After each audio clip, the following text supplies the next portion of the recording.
¿Me escuchan? Sí. Sí, señor. Listo. Entonces, resulta que ustedes, ya muchos de ustedes tienen un problema más o menos definido, algunos todavía no, pero ahí lo están tratando de definir. Pero para que ese problema se pueda resolver en el contexto del curso, vamos a tener que colectar esos datos. Ya hemos hablado de qué son los datos, dónde los podemos encontrar, por ejemplo, en bases de datos o que pueden venir de otras fuentes. Pero en la práctica, cuando uno trabaja con datos, pues los tiene que colectar de alguna manera.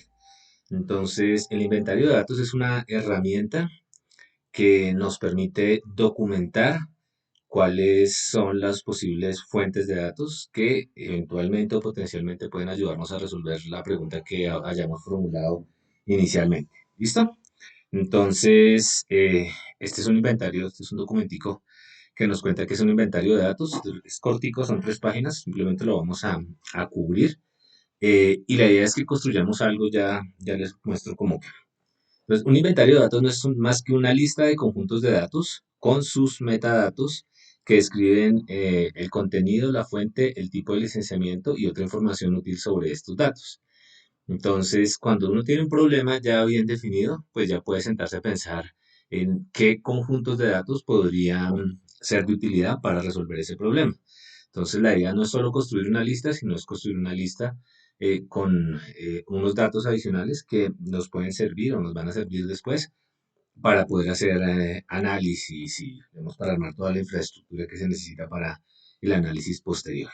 Entonces, los inventarios de datos se construyen para tipos de problemas particulares, ¿cierto? Entonces, no es lo mismo el inventario de datos que necesitamos para, por ejemplo, resolver un problema en biología de conservación que un inventario de datos que se necesita para resolver un problema en el diseño de scoring en una empresa. Entonces, la idea es, pues, desde nuestro problema, de nuevo sentarse y pensar cuáles son los tipos de datos que podrían tener sentido.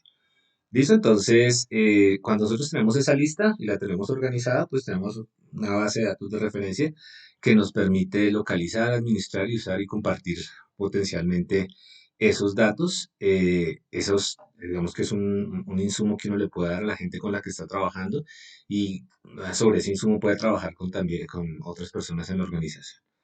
Listo, entonces, ¿por qué crear un inventario de datos? Porque digamos que tomarse la molestia de crear este inventario de datos. Primero porque nos permite mejorar la tarea de descubrimiento de datos.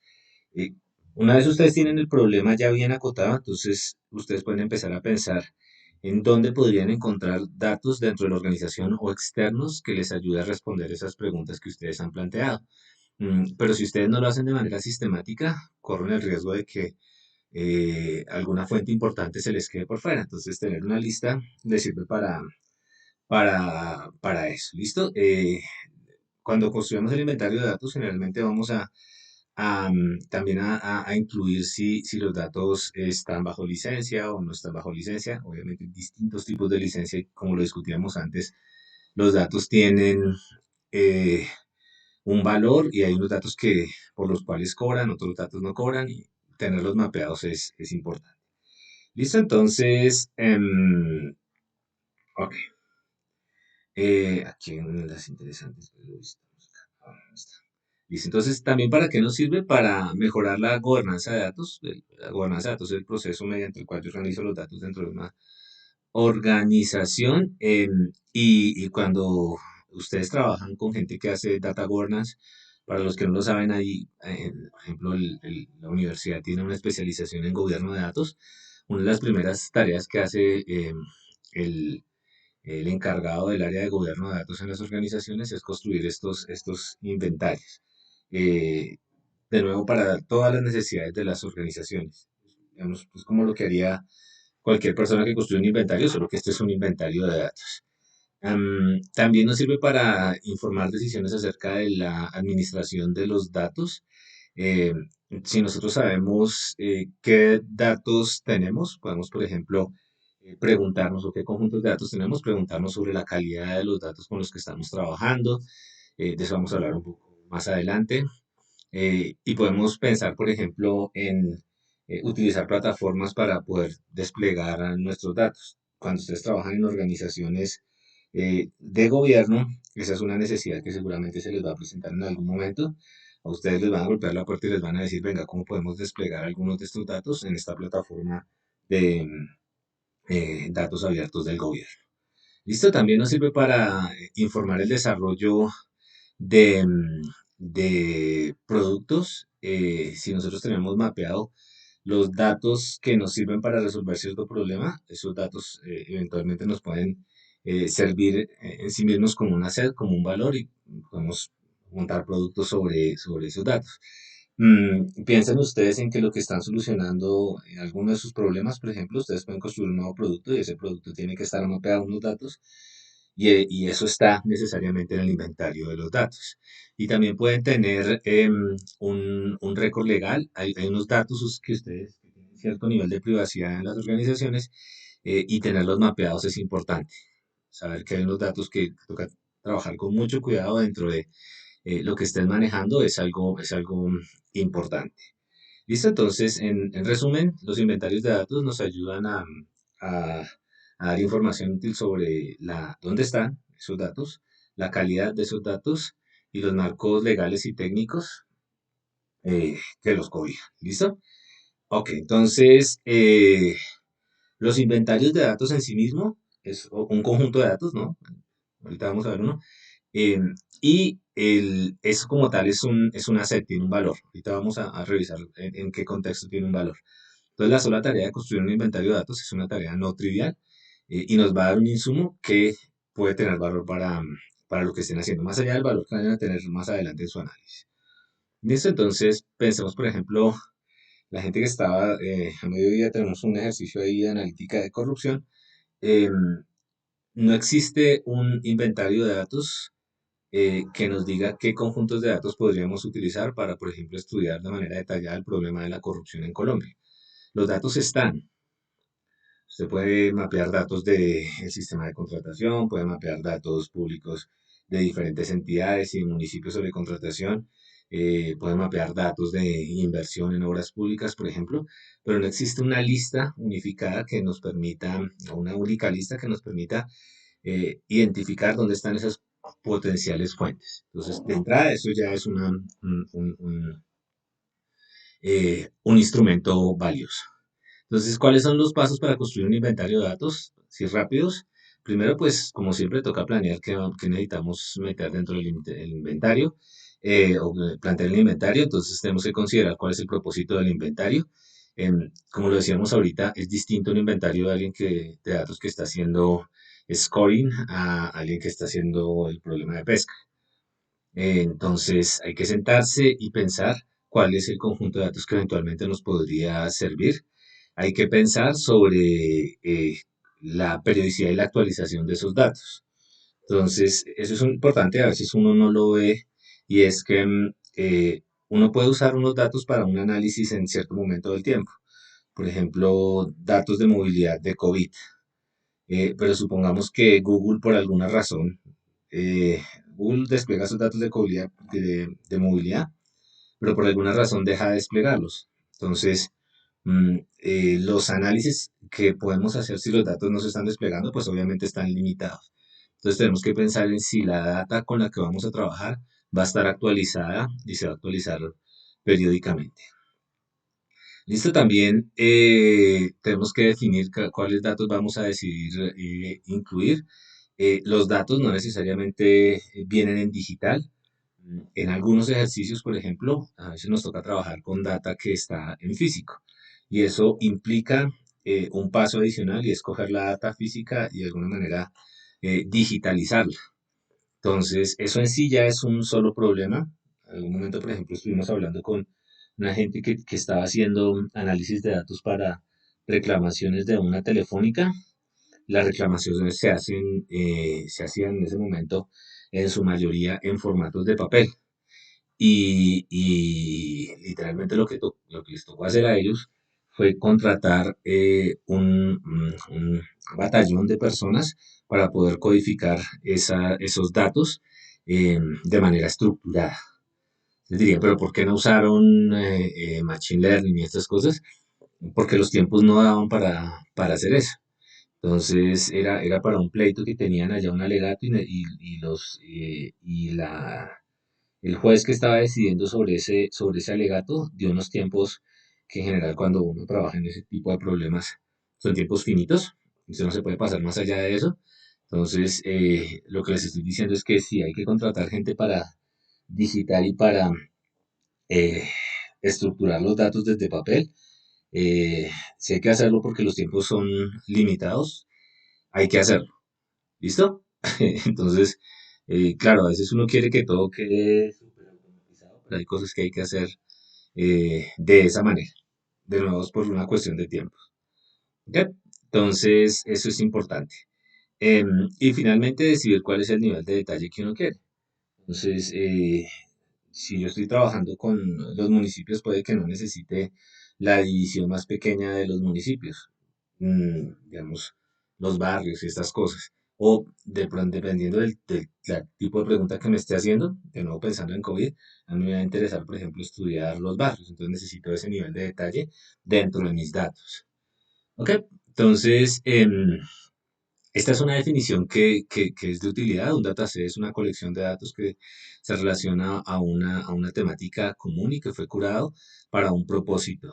¿Listo? Entonces, cuando hablamos de un conjunto de datos, de un dataset, eh, pues básicamente lo que estamos hablando, lo que estamos diciendo es que ese dataset está al servicio de cierta problemática. Así haya sido un query de SQL que construyeron para algo, ese algo, pues, digamos que estaba sirviendo a cierto propósito, estaba indagando sobre algo. Entonces, hay que tener en cuenta que siempre que tengamos un dataset en nuestras manos, un conjunto de datos en nuestras manos, es porque ese conjunto de datos está reflejando algo. ¿Listo? Puede que ese algo se adapte a nuestra pregunta, puede que no, pero necesariamente ese dataset se refiere a algo, sea el que sea. ¿Listo? Ok, entonces hay que decidir qué información colectar dentro del conjunto de datos. Entonces, aquí hay un montón de información que ustedes eventualmente podrían meter. Lo mínimo que uno debería tener en ese repositorio es pues el nombre, dónde está, una descripción y puede meter otro montón de cosas más dependiendo de lo que uno necesite. Si son datasets de estos digitales, por ejemplo, pues mínimo debería estar el URL. Ya vemos un ejemplito de esto. Formatos, derechos y restricciones, los licenciamientos que tengan los datos, todas estas cosas son importantes. De nuevo, ¿esto para qué le sirve a uno? Esto le sirve a uno para... hay problemas, por ejemplo, en los cuales uno tiene que... ¿verdad? Sí, se está haciendo grabado, creo. Sí. Hay problemas donde nosotros tenemos que integrar conjuntos de datos que vienen de múltiples fuentes. En el proyecto este de COVID que hicimos el año pasado, nosotros estábamos integrando fuentes de datos oficiales, datos que venían de Google, venían de Facebook, datos que eran de la clínica de los pacientes, datos que venían de no es catastro, sino del DANE, de las encuestas. Entonces, estas herramientas le sirven a uno para hacerle tracking a esos problemas, ¿no? En ese momento teníamos más de 50 o 60 variables, que no es tanto, pero si uno no sabe dónde están, de dónde vienen, de qué conjuntos de datos vienen, con qué periodicidad se actualizan, eso se vuelve un lío. ¿Listo? Entonces, claro, si uno está trabajando en una organización y lo que está haciendo es un query de una tabla, pues no hay tanto lío. Pero inclusive en esos contextos nos vamos a dar cuenta ahorita que hay que manejar las cosas con cuidado. ¿Listo? Entonces, al final eso es posiblemente una hojita de Excel. ¿Listo? Entonces, esto hay que definirlo por cada conjunto de datos que vamos a utilizar. Eh, y aquí es en el momento donde nosotros pensamos qué fuentes de datos potencialmente nos podrían servir para nuestro problema. ¿Listo? Entonces, obviamente aquí esto va a diverger para cada tipo de problema. Finalmente toca llenar el inventario. Entonces, ¿qué tenemos que hacer? Pues si estamos trabajando con un montón de datasets, porque estamos haciendo integración de datos de muchos aspectos de la organización o muchos lados de la organización, pues al final nos toca definir, en la práctica nos va a tocar averiguar quién es el dueño de los datasets y trabajar con él Nos va a tocar hacer entrevistas, que ya algunos de ustedes han arrancado sus ejercicios en las organizaciones donde están, para averiguar qué conjuntos de datos se tienen, quiénes son los dueños, cómo se puede negociar con esos para conseguir ese conjunto de datos. Uno también podría hacer surveys electrónicos, ahorita damos un ejemplo de esto, o crear procesos automatizados para poder caracterizar esa información. Esto lo pueden leer ustedes. Y finalmente, la idea es que en la medida de lo posible ustedes publiquen el inventario de datos o lo tengan como un asset dentro de la organización. Entonces, esta es otra de esas cosas que es atractiva cuando ustedes están trabajando ya, porque al interior de muchas organizaciones no saben cuál es el valor que tiene y si ustedes tienen un inventario de eso, ustedes dicen, mire, ustedes sí tienen unos datos que pueden servir potencialmente para esto, pero mire que en este conjunto de datos podrían haber más cosas. ¿Listo? Entonces, esto ya quedó de nuevo aquí en la carpetica para que lo lean y trabajen en un pequeño inventario de datos. Entonces, preparando, entonces me puse a buscar inventarios de datos y encontré unos inventarios de datos. Este por lo menos me pareció súper chévere. Esto de entrada ya es un artículo, acabo de salir, y es un inventario para de datos de biodiversidad para el monitoreo de conservación. Entonces acá esto no es un inventario de datos para cualquier cosa, sino es para la tarea de monitoreo de conservación. ¿Listo? Y como lo ven, de entrada la sola construcción del inventario ya implicó un trabajo grande que terminó en este artículo. O sea, detrás de esto hay un montón de trabajo. ¿Listo? Entonces, ¿qué hacen acá? Pues el producto como tal es una hojita de Excel que ya se la voy a mostrar. ¿Qué la hice? La tenía por acá. No, es una hojita donde nosotros tenemos pues documentado cuáles son las bases de datos, dónde encontrarlas, ahorita las vemos en detalle. Entonces, aquí describen como una metodología que me pareció interesante y que ustedes podrían tratar de ver para construir No su creo inventario de que haya datos. muerto aún. Dígame. Profe, no se le escuchó nada hace como un minuto. Ah, listo, ya me cuadro el otro lado para que se escuche mejor. Está raro. ¿Ahí se escucha mejor? ¿Sí? ¿Me escuchan? Sí, profe, sí. Ah, bueno, entonces algo pasó ahí con el internet.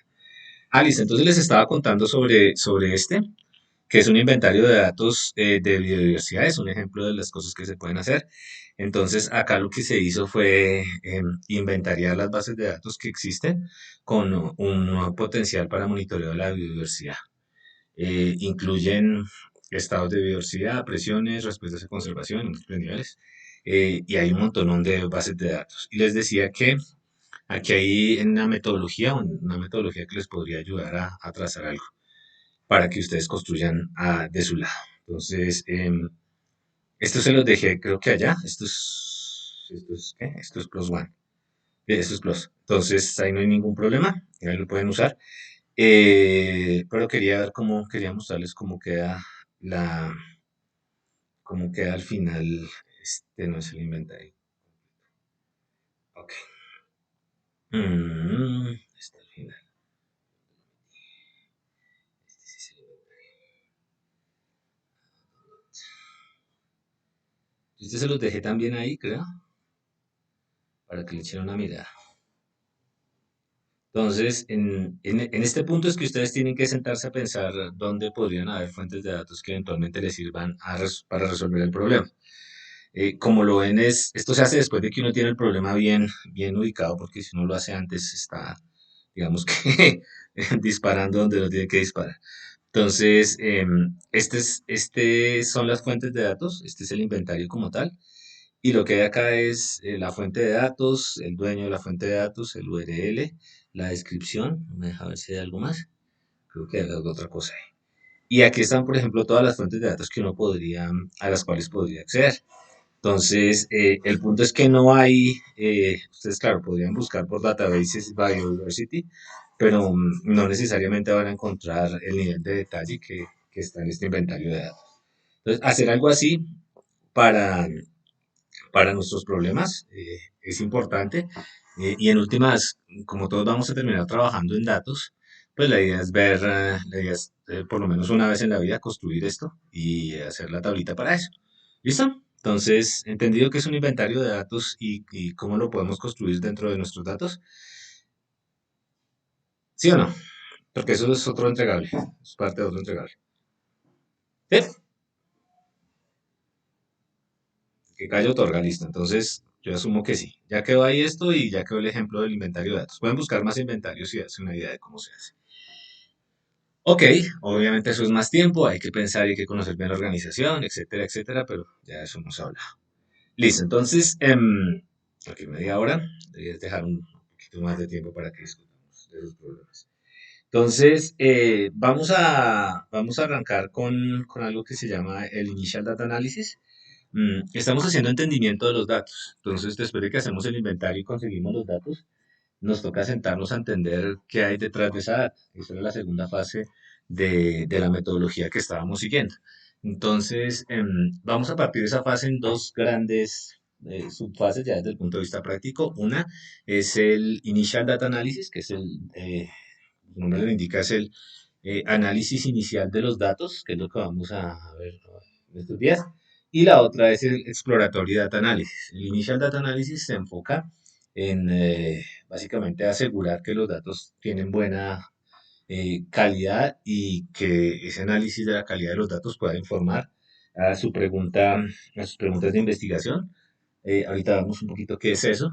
Y el Exploratory Data Analysis lo que busca es tratar de perfilar o establecer algunas preguntas o algunas hipótesis que serían de interés una vez que nosotros observamos los datos. Obviamente los dos procesos hay que observar los datos, pero conceptualmente vamos a tratar de diferenciarlos. ¿Listo? Entonces, eh, ¿qué es esto de Initial Data Analysis? El Initial Data Analysis, el objetivo es dar, digamos que haya algunos hallazgos confiables que le permitan, esto está pensado y yo lo monté sobre un artículo que se los dejé también acá. eh,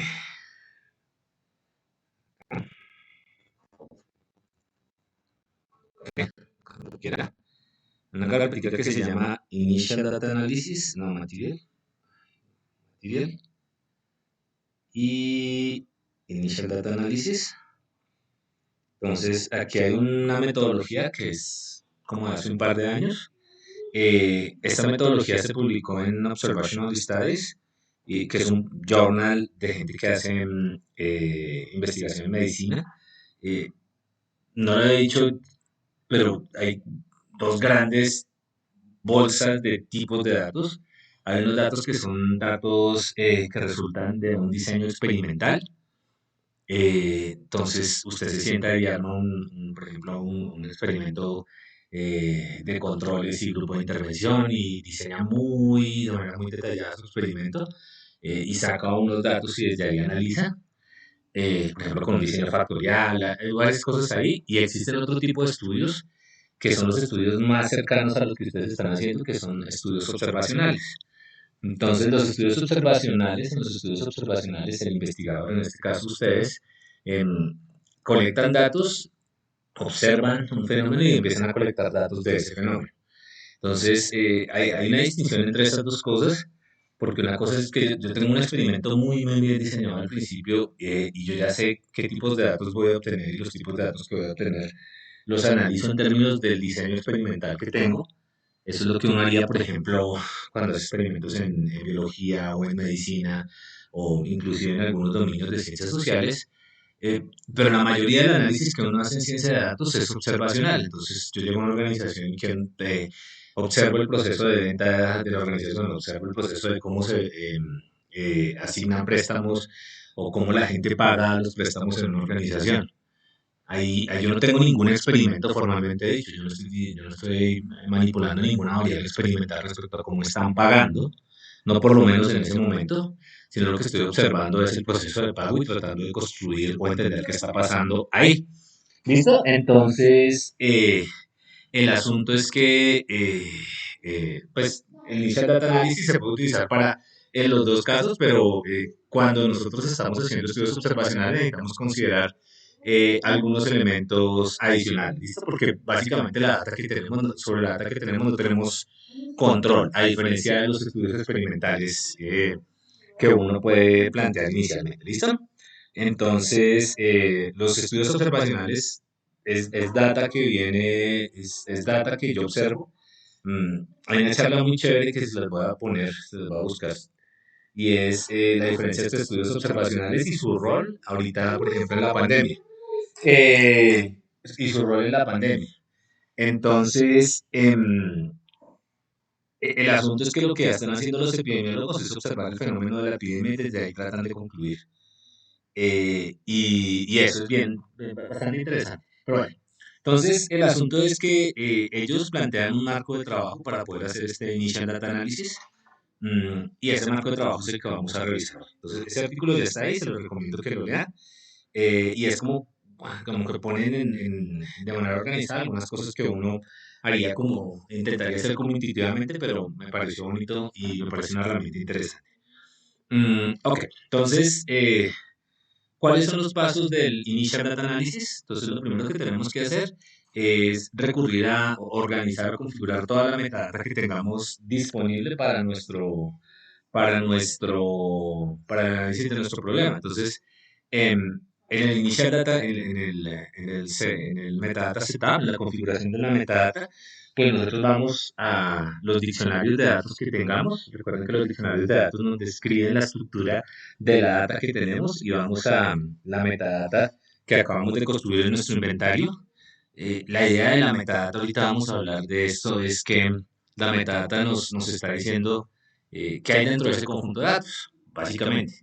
Entonces, si nosotros tenemos la metadata, deberíamos entender bien qué es lo que debemos ser capaces de entender, de dónde salieron los datos, qué tipos de datos hay ahí, qué dominios tienen esos datos, etcétera. Entonces, este paso simplemente nos hace conscientes respecto a que con la metadata nosotros podríamos entender con qué datos estamos trabajando. ¿Listo? Entonces, una vez nosotros tenemos organizada la metadata, nosotros con la metadata establecemos unos requerimientos que necesitamos para los datos que nos llegan. Resulta que en la vida real los datos que nos llegan no necesariamente cumplen con los requerimientos que uno esperaría de negocio. Entonces, esa data me toca limpiarla.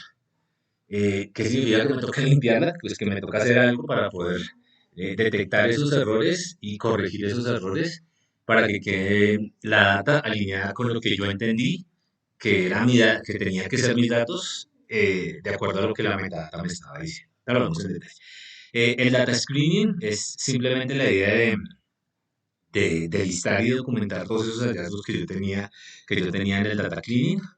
Esos datos los tengo que reportar, esos hallazgos iniciales, en particular, por ejemplo, sobre la calidad de los datos, los tengo que reportar y se los tengo que reportar a todo el equipo de trabajo, ¿no? Si yo estoy pendiente de un conjunto de datos y resulta que mi data es de una calidad súper, súper mala y ya no puedo hacer nada, pues me toca mirar a ver qué hago para conseguir data mejor y eso inclusive puede cambiar la pregunta de investigación. Si yo estaba trabajando en data, si yo estaba trabajando, por ejemplo, con la expectativa de predecir cuáles son los clientes que van a pagar o no un préstamo y no tengo data de referencia para eso, y me doy cuenta que la data de referencia está contaminada. ¿Por qué? Porque sencillamente no la registraron bien en la base de datos. Eso cambia mi pregunta, inclusive la puede invalidar. ¿Listo? Entonces, eso hay que darse cuenta en algún momento y es mejor darse cuenta ahora que después de asumir compromisos adicionales. ¿Listo? Entonces, cuando yo reporto lo que encontré en estas etapas anteriores, puedo refinar el plan de análisis. El plan de análisis es lo que en este momento estamos construyendo. ¿Qué tenemos hasta ahora grueso del plan de análisis? Tenemos la pregunta de analítica que quiero responder, el objetivo de analítica y los riesgos y las contingencias. ¿Listo? Esta metodología está pensada para cuando uno hace análisis estadístico, digamos, en análisis estadístico usted debería tener una hipótesis ya muy, muy bien formulada al principio, entonces usted plantea una estrategia de análisis respecto a esa hipótesis. Pero acá tomamos una vía un poquito alterna, estamos en una pregunta de investigación, estamos tratando de ver si con los datos podemos aterrizar. Entonces, por ahora, lo del plan de análisis no es tan formal como los estadísticos lo podrían planear. Y finalmente tenemos que reportar esto. Reportar eso es importante porque si uno quiere hacer ciencia reproducible, tiene que hacer un reporte de una manera, digamos que organizada. Entonces, si yo me llegó a la base de datos y yo cambié un valor por otro, por ejemplo, ¿por qué? Porque había un error en ese punto, pues yo tengo que decirlo o tengo que por lo menos hacerlo claro y hacerlo claro desde dos puntos de vista, desde el código que estoy haciendo y desde un reporte que alguien va a leer y va a decir, cuando ustedes ya no estén en ese puesto, si no llegue su reemplazo, va a decir, ah, es que ellos cambiaron esto por esto. ¿Listo? Entonces, estos son pasos que se plantean en esa metodología.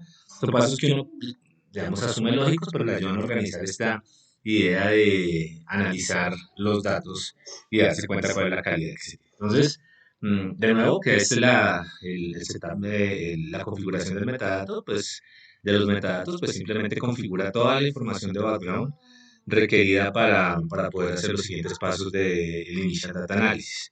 Entonces, toda esta información de background es todo lo que ustedes puedan colectar sobre cómo está la data y las fuentes de datos y cómo, de dónde vienen los datos, etcétera. El data cleaning lo que busca es identificar y corregir errores en los datos.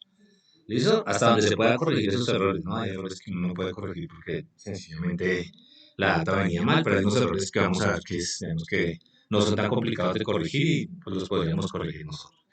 El data screening es revisar y documentar las propiedades y la calidad de los datos. Eh, el reporte inicial de los datos lo que busca es decirle a la gente, mire, encontramos esto en los datos y eso podría cambiar la intención de análisis, o la pregunta que tenemos inicialmente. Eh, Después, la idea es refinar y actualizar el plan de análisis y finalmente hacer el reporte. De nuevo, esto está pensado para papers de investigación, pero en nuestro caso es básicamente lo mismo. Nos vamos a dar cuenta que al final lo que vamos a tener es como una especie de paper. Y de hecho lo que vamos a hacer es seguir el formato de lo que uno haría cuando construye un paper. Entonces plantea un experimento, una metodología, hace unos experimentos y desde ahí concluye. ¿Listo? Entonces, para nosotros esto es transparente. Ok, entonces, así se ve el IDEA y lo que tenemos acá es como la interacción entre los distintos bloquecitos. Entonces, existe la colección de datos. Por acá detrás está nuestro inventario de datos. Yo de alguna manera consigo los datos. Entonces, lo primero que hacer es organizar bien la metadata que tengo. Esa metadata me va a informar lo que yo necesito hacer para evaluar la calidad de los datos y hacer el data cleaning. Una vez yo tenga los datos limpios y sepa qué fue lo que pasó con la calidad de esos datos, yo puedo hacer el screening, es decir, la documentación inicial y después de pronto puedo volver otra vez a hacer data cleaning. O puedo requerir, por ejemplo, más información de metadata para poder entender mejor qué es lo que está pasando una vez uno observa los datos. Después de eso, después de que hago el data screening, pues tengo que reportar. Ese reporte me puede impactar en mi plan de análisis, por ejemplo, cambiándome mi pregunta. Y tengo que escribir esto de una manera organizada. ¿Listo? Entonces, obviamente esto no es un proceso lineal, voy a dar muchas vueltas acá, pero la idea de esto al final es que uno tenga un conjunto de datos de una calidad aceptable, decente y que uno sepa qué fue lo que cambió, bueno, qué estaba mal respecto a la calidad de los datos y qué fue lo que cambió. ¿Listo? Ok.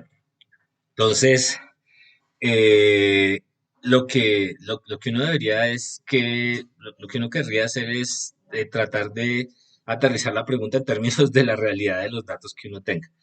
Y por eso es importante que ustedes tengan bien clara cuál es la pregunta de investigación. Entonces, si ustedes están trabajando con data relacionada con un ejemplo de los que tenemos acá, data relacionada con estos problemas de préstamos, decía signo no un préstamo, con el problema de scoring. Y de pronto tengo, si yo tengo claro que en el problema de scoring una de las variables fundamentales es saber si el cliente pagó o no. eh, si no tengo claro eso, pues no voy a poder construir un análisis de datos de evaluación de la calidad que mida eso.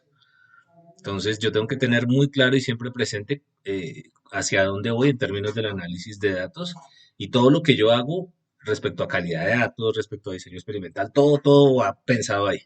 ¿Listo? Entonces lo que yo les mostré la vez pasada, el Pandas Profiling, es una herramienta que automatiza cosas, pero él no sabe usted en qué está pensando. Él simplemente ejecuta un montón de scripts sobre las columnas, cruza cosas, cruza todo lo que puede cruzar con todo, pero ustedes son los que tienen la responsabilidad de entrar a evaluar eso y en términos de la pregunta que ustedes tengan, verificar si la data tiene o no la calidad suficiente. ¿Listo? Entonces nunca pierdan de vista el objetivo de análisis y la pregunta de análisis de datos que ustedes están planteando. Entonces, hablemos de las dos primeras fases, que tal vez son las gruesas de acá. Una es la configuración de la metadata. Entonces, llega un momento de hablar de la metadata, un dataset cuando ustedes lo bajan no es suficiente para poder hacer un análisis, digamos que decente. Si nosotros observáramos el dataset, que es del que hablamos siempre, que es el de COVID, eh, creo que ya todo el mundo lo conoce, pero si yo lo bajo y no entiendo el contexto de las columnas, ni el contexto en el que se está capturando ese dataset, ni cuál fue el objetivo, ni cuál es el objetivo para reportar ese dataset, ni entiendo qué podría potencialmente yo encontrar en esas columnas, ni cuál es la relación entre los diferentes valores en las columnas. Si no entiendo eso, yo no puedo analizar esa data. ¿Listo? Y esa información, ¿dónde está? Pues debe estar en algún lado, ¿no? Y si no está en algún lado, yo tengo que construirla como científico de datos. Entonces, esa información se refiere a la metadata. Entonces, la metadata es información estructurada. Esto es importante. En algún lado tiene que quedar en una tablita que describe, explica, localiza y hace fácil el recuperar, usar y manejar un recurso de información. Esto es una definición de del National Information Standard Organization. Entonces, la metadata es información que nos dice algo, que nos describe la data. ¿Listo? Entonces, es información aparte. No, no es la data en sí, es información aparte. Si yo no tengo la metadata, yo no sé nada del conjunto de datos, me toca adivinar. ¿Listo? Es importante que nosotros construyamos la metadata. Parte de la metadata era lo que estábamos diciendo ahí, el diccionario, llámenlo como quieren, diccionario, metadata, lo que sea, pero tengan en algún lado, en su proyecto, organizada la información de qué es ese dataset, de dónde lo sacaron, cómo lo construyeron. ¿Listo? Entonces, podemos hablar de tipos de metadata, por lo menos dos tipos de metadata. ¿Hay pregunta? Sí, profe, yo tengo una pregunta. Sí, claro, cuénteme, Cristian. Profe, digamos cuando la vez pasada veíamos la página de gobierno Ujú. de datos del gobierno, y en la metadata que ellos colocaban solamente determinaban qué tipo de entrada había por cada celda. Sí. Eso es un diccionario o hay falta? Que estoy Hay falta. confundido en eso. Hay falta, ya vamos a ver por qué falta, ¿listo? Pero hay falta, eso es importante, hay falta. Pues lo que hay, pero hay falta. ¿Listo? Entonces tenemos Ok, gracias. dos tipos de metadata. Entonces, una es la metadata técnica y la otra es la metadata conceptual. La metadata técnica generalmente usted la va a tener y ahí lo que tenemos en la data de gobierno es metadata técnica. Entonces nos dice la variable, nos dice posiblemente qué tipos de datos tenemos, las unidades de medida, nos dice, por ejemplo, los límites, nos dice información, digamos que muy de lo que debería uno encontrar en ese registro. Y generalmente está asociada con las columnas de nuestras tablas, ¿no? Entonces está asociada con una variable. Entonces revisemos acá. ¿Cómo es que se llama? Datos abiertos. Entonces en datos Sí, sí, abiertos señor. teníamos, datos abiertos es re malo. Pues no es que sea malo, de hecho, es lo único con lo que podemos trabajar.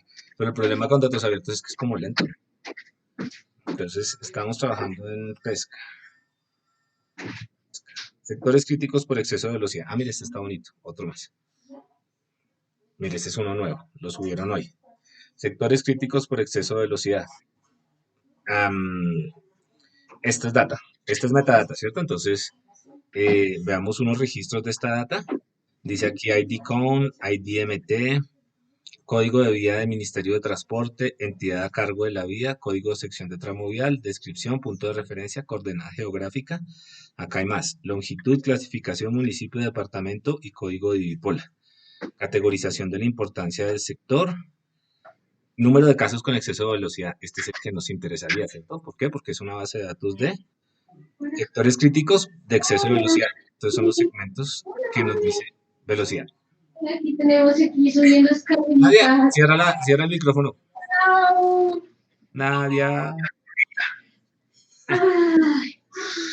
Nadia, cierra el micrófono. El corazón está en la parte salida. Acuérdate de mí. Esto, Es que aquí no los puedo. vamos subiendo escaleritas. ¿Si puedo o no? Nadia. No, Adiós. Pedazo. o creo que sí. Happy birthday to you. No puedes quitar este partido. No la quiero quitar. Démosle un segundito. Nadia. Nadia la una. Nadia la dos. Sí. Profe, creo que se puede estudiar desde el estado del chat, los 3 punticos. No me deja, miren. 3 punticos. No puedes quitar a este participante. Nadia. Cantemos el cumpleaños con ella. Es que ya tiene una chiquitina que está pequeñita, entonces debe estar con la chiquitina. Bueno, entonces, ahí alcanzan a escucharme mientras tanto. Entonces, todo esto que está acá tiene que ver con la metadata, ¿listo? Entonces, esta es metadata por campo y es metadata técnica, ¿cierto? Entonces, por ejemplo, ID count sería pues un número, que es el número de casos que uno tiene, y aquí tenemos unos textos que están asociados a códigos, seguramente hay otra tabla por allá que es el código del vía Ministerio de Transporte, entonces debe haber una tabla del Ministerio de Transporte donde los códigos de las vías están, y sospecharía que esta tabla también tiene el segmento de vía. ¿Qué entidad está a cargo de la vía? Entonces veamos acá, por ejemplo, este segmento tiene, se puede ordenar. ¿Quieren saber cuál es el dos? No, ordenar qué. ¡Wow! ¡Uy! Aquí había uno. ¿Sí lo vieron? Hay un segmento de vía que tiene 74 en Atlántico. ¡Oh! No me sorprende. Puerto Colombia.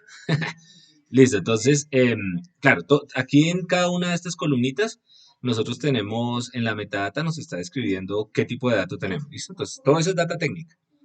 Y generalmente la vamos a poder conseguir. Y lo que nos está diciendo es qué tipos de datos podríamos encontrar ahí, lo que ya dijimos. Pero existe una metadata que es complementaria y es la metadata conceptual. Y la metadata conceptual simplemente nos dice cómo esos datos se colectaron, de dónde salieron, quién los colectó, todas esas cosas que uno le, digamos, no necesariamente son obvias. Aquí hay parte, creo yo, de la metadata conceptual. Nos está diciendo, por ejemplo, que la generó el Observatorio de Seguridad Vial, Departamento Municipio de Orden, aquí quién la generó, y hay algunas etiquetas que nos ayudarían a construir esa data conceptual, pero esa no es tan fácil de conseguir. Entonces, veamos qué tiene. Entonces, por ejemplo, tienen el protocolo de estudio relacionado con el diseño, por ejemplo, las fuentes de datos y los métodos de colección. Esto es válido si nosotros estamos, por ejemplo, trabajando con datos médicos. Entonces, si estamos trabajando en un estudio médico, seguramente aquí detrás hay un experimento que alguien tuvo que diseñar, hay unos métodos de colección de datos, y eso eventualmente, esperaría uno, ojalá que pudiese describirlo. ¿Cuál es la idea, digamos que, real detrás de eso? Si uno sabe la forma en la que se colectaron los datos, uno sabe qué esperar del conjunto de datos. Uno tiene que adivinar, pues le queda más complicado. A veces le toca a uno, pero es mejor si uno sabe cómo se colectaron los datos. Lo mismo es válido para esto de reclutamiento. Entonces, por ejemplo, uno podría preguntarse acá si uno encuentra todos los segmentos de vía de Colombia. Recuerden que no todos los segmentos de vía de Colombia están administrados por el sistema público, ¿no? Hay unos segmentos de vía que son privados.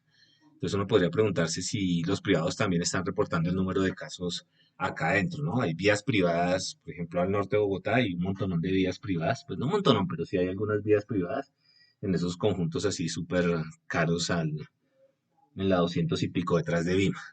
Entonces uno podría preguntarse esto. ¿Cuál fue la población target? Aquí estamos describiendo número de eventos por segmento de vía. Entonces, ¿qué vías incluyeron en el estudio, por ejemplo? Eh, Instrumentos que se utilizaron para estos datos. Entonces, claro, uno ve acá esto que le dice número de casos con excesos de velocidad. Por este número de casos se colectó a través de un instrumento. Por ejemplo, instrumentos pudieron haber sido el número de partes que pusieron, ese es un instrumento. El otro es, hubo alguien que se sentó durante un año y contó, ese es otro instrumento. Otro es el número de denuncias que se hicieron a una línea de atención, ese es otro instrumento. Entonces, dependiendo del instrumento que yo tenga, pues voy a tener maneras distintas de reportar este número de acá. Por ejemplo, hay unos datos con los que nosotros estamos trabajando y son datos que reportan el número de eventos violentos durante los últimos 50 años en Colombia. Entonces, por ejemplo, el instrumento que se hizo ahí es el Justicia y Paz, y lo que se hizo fue, lo que hizo esta entidad fue entrevistas a las víctimas y codificó esos datos. Ese es el instrumento. Y en términos del instrumento, pues uno hace su análisis de datos también. Por eso que les estoy contando, lo aprendimos, fue trabajando con ellos y tratando de entender cuál era la metadata y cuáles eran esos datos. Porque una cosa es, por ejemplo, las violencias que reporta el gobierno en las bases de datos oficiales, en fiscalía y estas cosas. Otra cosa son los datos que reportan las víctimas, ¿cierto? Entonces, a veces cuando uno escucha esos conflictos que hay, que dicen que son, bueno, lo de los falsos positivos no me voy a meter ahí, pero, por ejemplo, esos números que no son tan coordinados, básicamente lo que está pasando formalmente es que la metadata que están utilizando es diferente. Y no es que uno tenga razón o el otro tenga razón, sino simplemente están describiendo el mismo fenómeno con dos gafas diferentes. ¿Listo? Pero como a veces uno no le dicen eso, entonces uno se queda con el titular de prensa. Ok, entonces, saber cómo son los mecanismos y digamos, lo que está detrás de esto es entender de dónde salieron los datos. ¿Listo? Entonces, es chévere bajarse esto. Esto le puede dar un montonón de ideas. Se me ocurren 20 ideas para hacer. Pero si se quiere hacer o no, lo mínimo que debería tratar de hacer es averiguar de dónde salieron estos datos. Cosas como estas, de dónde salió este 74, este 73, esto es para un año, esto es para reportado por quién o por qué o cómo. ¿Listo?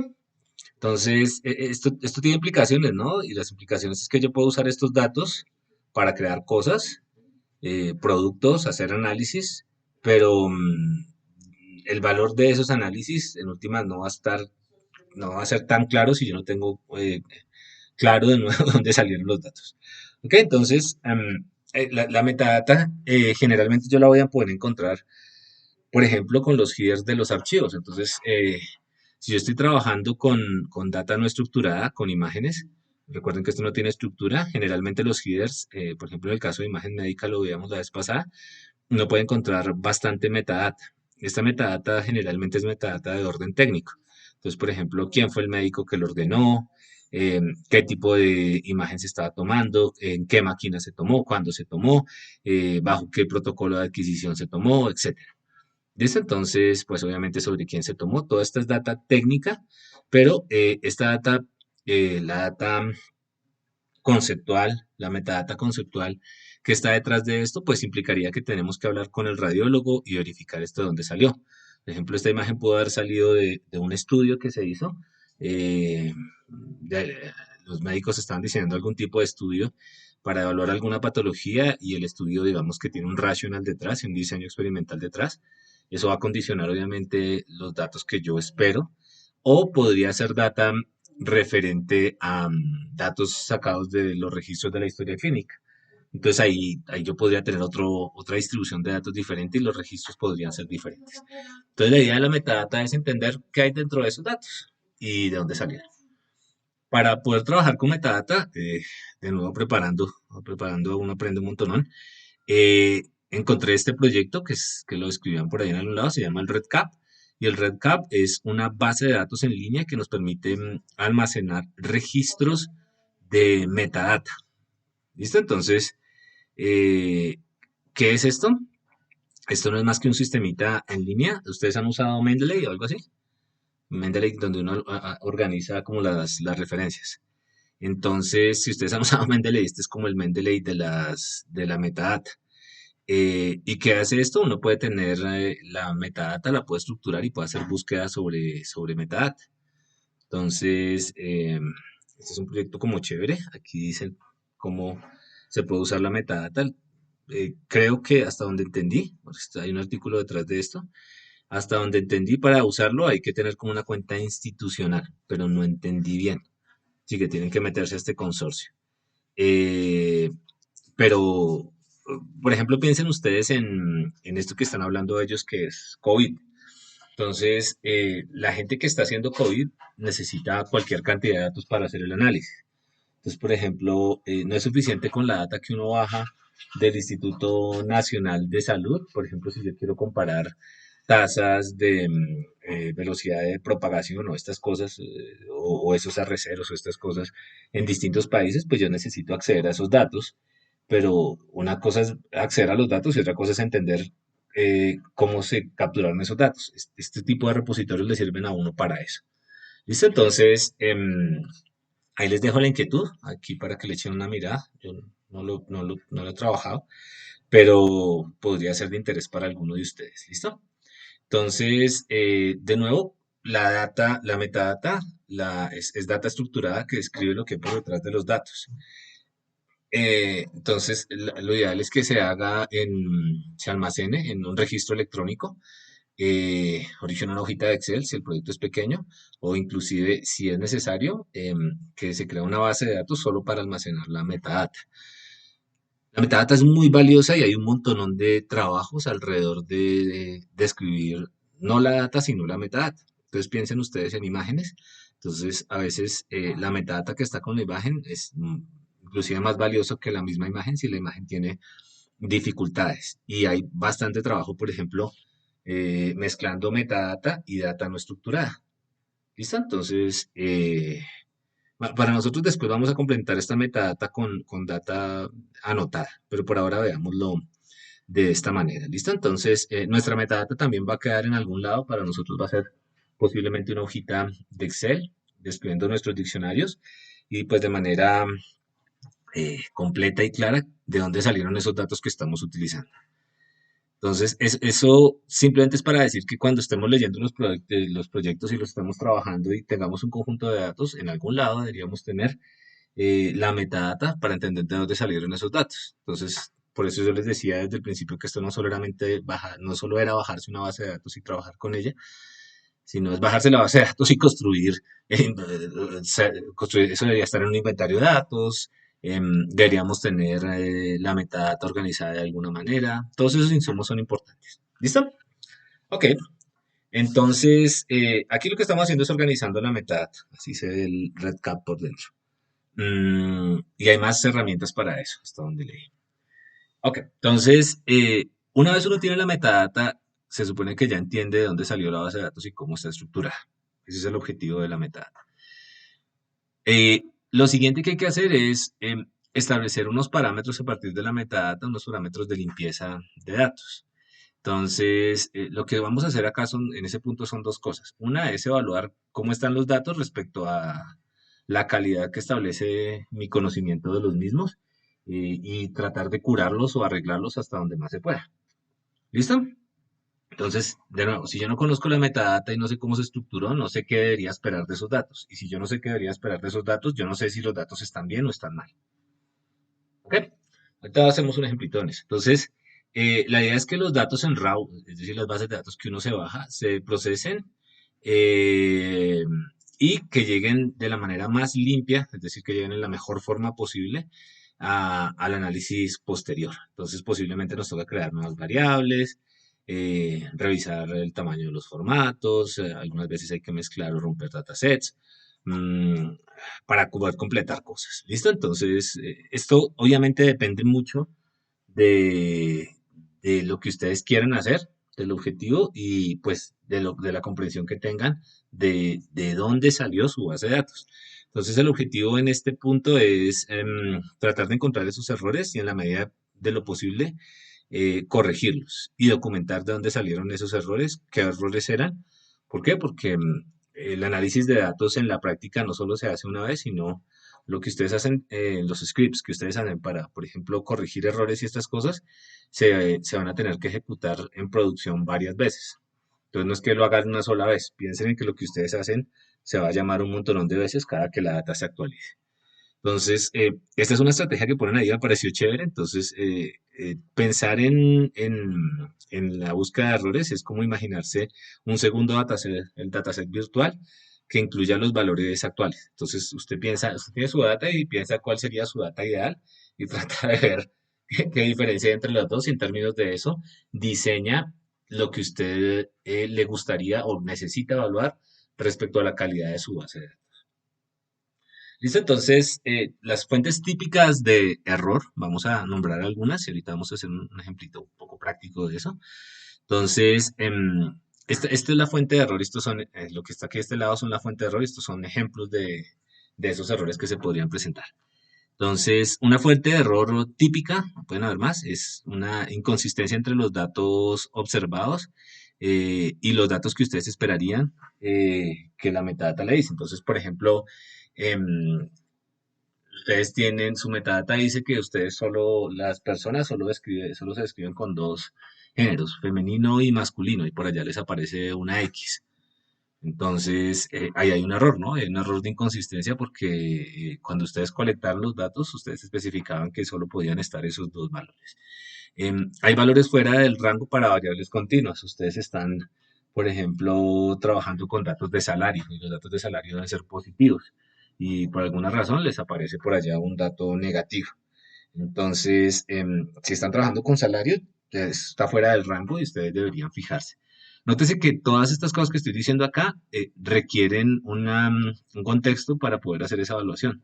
Si yo no sé que lo que estoy trabajando ahí son salarios y que para quien generó los datos, los salarios positivos eran los que tenían sentido, pues yo no voy a poder establecer una regla de evaluación para eso.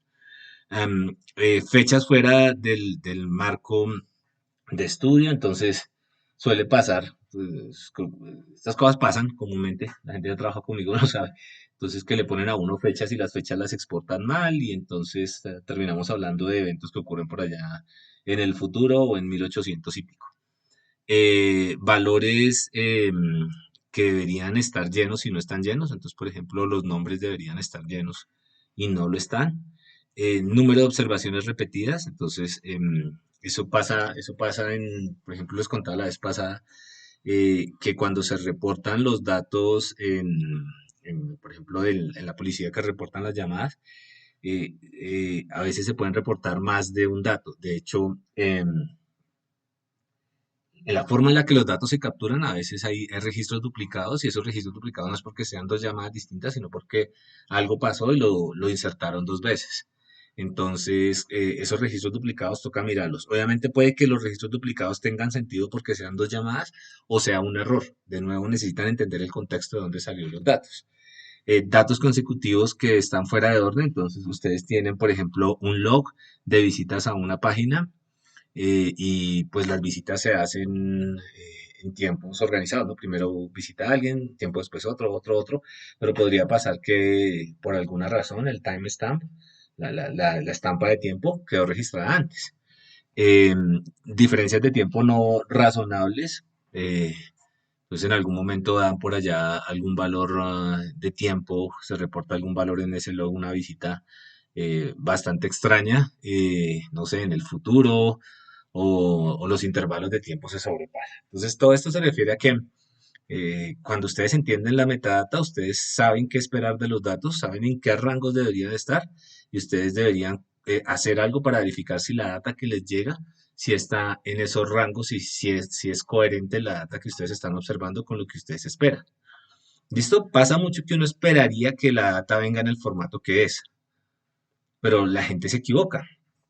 Se equivoca en el diseño de las bases de datos, se equivoca cuando salvan los datos, se equivoca cuando exporta los datos. Y lo que queremos prevenir en este punto es que, por ejemplo, esos errores no se nos pasen más adelante en el análisis. ¿Listo? Entonces, aquí lo que hay que pensar es cómo es la data que yo esperaría y cómo es la data que yo tengo.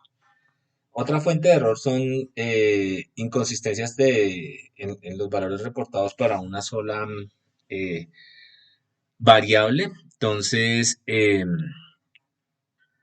por ejemplo, esto puede pasar, ¿no? En algún momento nos estaban reportando datos en metros y de un momento a otro cambiaron a datos en pies.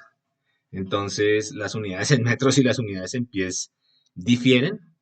¿Qué pudo haber ahí? Un cambio en la base de datos. Alguien empezó a reportar las cosas de manera distinta y no se dieron cuenta que tenían que hacer la conversión.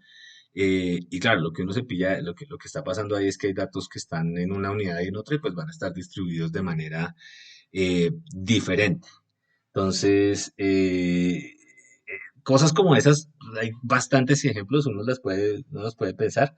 eh, y eso pasa mucho cuando los diseños de las bases de datos están cambiando en las organizaciones. Mm, ok, por ejemplo, esto también suele pasar. A nosotros, por ejemplo, nos pasó en data estructurada, entonces en data estructurada de GPS, de posiciones. Usted tiene longitud y latitud.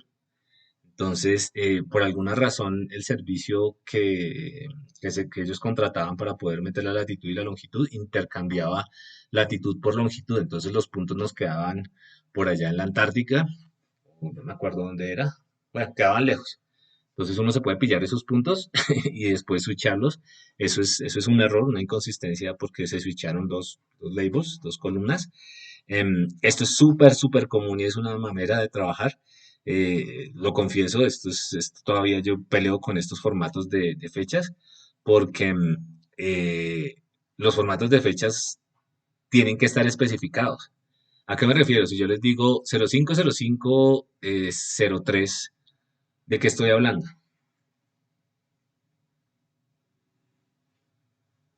Del 5 de mayo del 2003.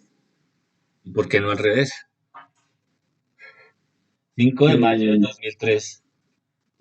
¿Por qué no el 3 de mayo del 2005? ¿Bien? Depende del país donde esté. De hecho, depende del formato que yo haya definido. Entonces, si yo estoy trabajando con fechas, yo tengo que definir cómo me va a llegar la fecha, ¿cierto? Entonces, las fechas es esa cosa, es una pesadilla y una recomendación. Siempre traten de preguntar cuáles son las fechas y en qué formato están. Hay un estándar de formatos, que es el estándar, es un ISO 1260 y pico, algo así. Y le dice a uno cómo es el estándar de formatos. Y hay un tipo de datos que les recomiendo que aprendan a usar bien en Python y es el tipo de datos datetime, que le ayuda a uno a formatear y a cambiar entre tipos de formatos. Es chévere de usar, pero la recomendación fundamental es que cuando ustedes exporten con data de fecha, por favor pregunten, porque si no van a volver un 8. Son cosas que uno dice, es que eso me está haciendo una tontería, pero son las cosas que uno aprende que son una mamera después. Listo, entonces las fechas de formatos, inclusive las fechas de horas, por ejemplo, inconsistencia en mayúsculas, minúsculas, errores tipográficos, pasa mucho, es que estos errores tipográficos pasen. Por ejemplo, cuando el típico caso de Bogotá, ¿se acuerdan? Bogotá, Bogotá con tilde, Bogotá DC, Distrito Capital, Bogotá. Todas esas cosas son con lo que hay que lidiar y es parte de la realidad de lo que tenemos que hacer. Entonces, dependiendo de cómo llegue la base de datos, puede estar o no normalizada. Y pues obviamente Bogotá con tilde y Bogotá sin tilde son la misma cosa, pues dependiendo del contexto, ¿no? Pero en la mayoría de los casos deberían ser la misma cosa. Ok. Entonces, otras fuentes de error son inconsistencias lógicas entre variables. Entonces, ya estamos hablando de que yo tengo que cruzar variables.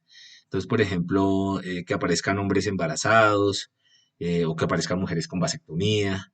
Eso puede pasar y pues yo no puedo hacer todos los posibles cruces para verificar todo eso, pero sí debería tener como o sospechas de dónde podrían estar esos errores o por lo menos para el análisis que me interese a mí, tratar de evaluar algunas métricas de error, definir algunas reglas que yo debería chequear. ¿Listo? Inconsistencia entre la información detallada y la información promedio. Entonces, por ejemplo, suele pasar que ustedes tienen conteos. Enero, febrero, marzo, abril, mayo, junio, julio. Listo, entonces ustedes tienen esos conteos y no sé, son 10, 10, 10, 10, 10 y usted va y mira la suma y la suma le da, o el promedio le da 17. Y uno dice, uy, ¿qué pasó ahí? Pues seguramente alguien hizo mal la cuenta ya, pero eso es parte de lo que hay que chequear. Y si tienen la forma de verificar que los datos agregados sí salen de la data detallada, pues hágalo. Incompatibilidad en las series reportadas es lo mismo, que digamos que las cuentas le tienen que cuadrar a uno, es lo mínimo. Otras fuentes de error, indicaciones de registros duplicados, ya lo hemos visto, registros parciales o dígitos que no cuadran o que cuadran de manera extraña. ¿Ok? Entonces, estas son fuentes de error y esto es simplemente para que se den idea del tipo de cosas que uno puede esperar en la data. Obviamente, por eso el paso del curso, cuando ustedes tengan la data, se van a dar cuenta que la data no es tan bonita como se la presentan a uno. Eh, y eso es un dolor de cabeza, por eso hay que hacerlo porque no hay otra forma de trabajar con eso. Entonces, ¿cuál es el rol de la metadata en todo esto? La metadata es la que nos direcciona y la que nos dice cómo nosotros tenemos que evaluar los datos. Los errores pueden ser detectados solo a través del uso de la metadata disponible. Entonces, no solamente entendamos la metadata como ese archivo que está allá, sino la metadata es el contexto y todo lo que nosotros sabemos sobre lo que podríamos esperar de los datos. Y en términos de eso, tenemos que tratar de diseñar las mejores estrategias de evaluación y detección de errores que podamos. Listo, entonces la metadata nos dice qué datos podríamos esperar, qué cruces podríamos esperar, etcétera. ¿Ok? Entonces, vamos a hacer un ejercicio chiquitico en Python eh, para que ustedes, digamos que podamos aterrizar un par de cositas acá. ¿Qué horas son? Sí, sí, sí. Vamos a hacerlo, o hacemos una parte y después se los dejo de tarea. Que lo hice acá. Entonces, hay un conjunto de datos que ustedes le pidieron al dueño de los datos y es este conjunto de datos. Ya lo veamos. Entonces, es un conjunto de datos de personas, tienen el ID de la persona, el título de la persona, esa persona está en cierto lado, tienen un tipo de contrato, tienen un tiempo de contrato, trabajan en una compañía, tienen un salario, una categoría de puesto dentro de esa compañía, tienen un salario y tienen la fuente, creo que son datos de contratación y dos estampas de tiempo, una cuando se abrió, creo que estas son aplicaciones de gente que aplicó por cierta vía a un puesto. Y esto fue cuando se cerró la aplicación. ¿Listo? ¿Hay una pregunta por ahí? No, no es. Bueno, listo. Entonces, tienen ese conjunto de datos. Ese conjunto de datos obviamente tendríamos que entenderlo en el contexto de la metadata, saber de dónde se sacó, pero digamos que en el ejercicio, supongamos que ya razonamos respecto al problema y de acuerdo al contexto del problema, tenemos los siguientes requerimientos. Entonces, nosotros sabemos que el ID de la oferta de trabajo debe ser un dígito de ocho cifras. Esta es la posición a la cual, el title es la posición a la cual ustedes o la persona está aplicando, en qué lugar, y estos son datos del tipo de contrato que se ofrece. El tipo de contrato debería ser uno de tres, o full time, o part time, o no especificado. El tiempo de contrato podría ser permanente, contrato o por contratista o no especificado. La compañía es el nombre de la compañía, la categoría es el tipo de trabajo al cual ustedes están aplicando. El salario es un número positivo. La fecha de apertura de los datos debería estar en este rango de acá, entre este rango de acá, y debería cerrar en este rango de acá. Estos se ve raro, pero son estampas de tiempo. Las estampas de tiempo no es más que, véanlo como la cantidad de milisegundos que han pasado desde 1970 y algo. Entonces, ese es como un identificador único de un tiempo, respecto a un tiempo de referencia que es 1970 y algo. ¿Listo? Entonces, el source name es el sitio web que posteó la oferta de trabajo. Entonces la pregunta es, ¿de dónde salió esto? Pues sale de un conocimiento de la metadata, es decir, de cómo se capturaron los datos y nuestra tarea en este momento es tratar de construir algo para poder evaluar la calidad de los datos de este conjunto de datos. Entonces, esto es nuestro ideal. Describe nuestra base de datos virtual hacia la que le estamos apuntando y esta es la que tenemos. ¿Listo? Entonces, ¿cómo lo podemos hacer? Pues para eso aprendimos a programar, ¿no? Entonces, de nuevo, como siempre, por ahora, pandas. Esto de hecho es un ejercicio que está acá, esto ahorita se los dejo. Entonces leemos la base de datos. ¿Listo? Entonces arranquemos con el primer requerimiento. Entonces nos dicen que el job advertisement debe ser de 8 dígitos. ¿Quién me ayuda a verificar o a construir una regla para verificar si los datos que tenemos cumplen con eso o no? Ya lo leímos, ¿no? Me imagino que ustedes ya están familiarizados con esto porque pues les ha quedado tiempo para cacharrear. Entonces, por ejemplo, tenemos 2500 registros y así se ve, ¿cierto? Ok. Aquí tenemos las columnas que componen nuestra basecita de datos y vamos a hacer la verificación de este de acá. El código, el advertisement, el job advertisement, que lo puedo de hecho nombrar así.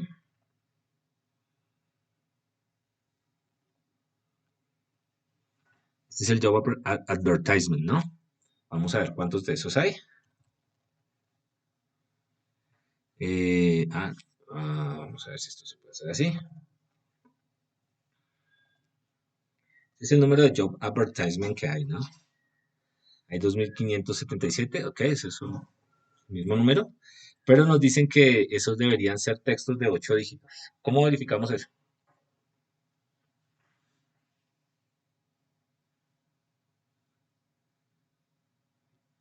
Yes. Esto es lo que, o sea, se los pongo porque eso es lo que hay que hacer, ¿no? O sea, yo sé que tengo que verificar 8 dígitos y ideas para hacer eso. ¿Qué tengo que hacer? ¿Me voy a Excel y empiezo a verificar esto uno por uno o qué? Es una opción, ¿no? Pues se podría hacer un for sobre todos esos datos y mirar que si len es mayor a 8, que, no sé, que sume 1 en alguna variable, un conteo. Ok, listo. Entonces, por ejemplo, df task acá. Entonces aquí yo creo que así puedo ir sobre cada uno de los registros, tal vez. Sí, mira, así puedo ir sobre cada uno de los registros.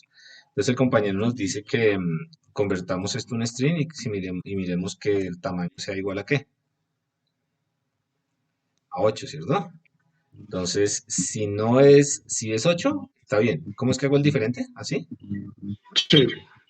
Listo. Entonces, el compañero dice count bad ID. Ok, count bad ID más igual 1. Y miremos cuántos IDs malos tenemos. Count bad ID. Tenemos 0 IDs malos, ¿cierto? Ok, entonces, este primer ya lo tenemos. Fácil, ¿no? Pero esto simplemente lo estoy haciendo para que se den cuenta que esto lo puedo bajar a uno al código. El title of the job advertisement position. Veamos qué titles hay. Simplemente para ver si esos titles tienen algún sentido o no. Entonces, ¿cómo podríamos ver esos titles? Eso es una columna de nuestra base de datos estructurada. Entonces, tenía una columna que se llamaba title. Ok, y estos son los titles que hay, ¿cierto?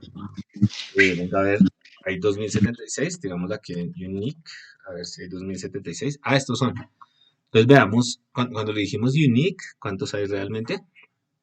Unique es simplemente decirle, deme los elementos que sean únicos en esa columna. Bueno, hay 5077 diferentes tipos de titles. Entonces aquí hay ingenieros de sistemas, Stress Engineer en Glasgow, Corporate Tax Senior Manager Leads, Professional Service Manager Accountant, etc. Por ejemplo, acá hay algo medio raro, ¿no? Aquí hay un espacio y aquí hay otro espacio. No podría tratar de corregirlos, ¿no? Quitando esos espacios de los lados, dependiendo de lo que quiera hacer. Pero pues por ahora nos dicen que este es el nombre de la job position. Miremos la location. Entonces, pues de nuevo podemos ver los location, que es simplemente la columna location. Ahí están todos los location. Podríamos verlo como, de nuevo, estas son las localizaciones. Ok, entonces, estas localizaciones por ejemplo, Surrey existe. Estamos hablando de UK, ¿no? Ok, Surrey es un condado. Podríamos hacerlas todas, ¿cierto? Uno podría preguntarse si algunas de estas están mal escritas. ¿Listo? Entonces, eh, dos opciones. O yo soy de allá y me pongo a revisar esta cosa de acá, o lo que hago es diseñar algo, programar algo para buscar, por ejemplo, la lista, no lo he buscado, cities o towns or cities en UK.